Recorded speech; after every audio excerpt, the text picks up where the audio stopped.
Виктор Рыбин и Наталья Синчукова. Звездный дуэт на сцене и в жизни. Они вместе уже более 20 лет.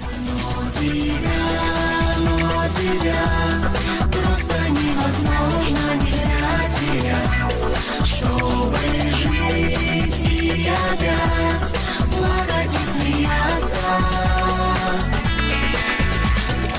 А началось все в родном городе Виктора, Долгопрудном. С 12 лет он играл в ансамблях, еще в детстве начал зарабатывать, разносил почту, работал на деревообрабатывающем заводе, варил лимонад. Закончил военно-морское училище, став инженером по эксплуатации корабельных установок.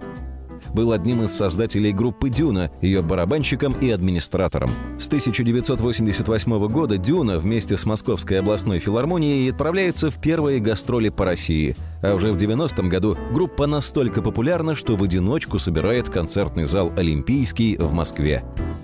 Именно в Олимпийском во время одного из концертов Виктора ждала встреча со своей судьбой, никому тогда неизвестной танцовщицей Натальей Синчуковой. А вы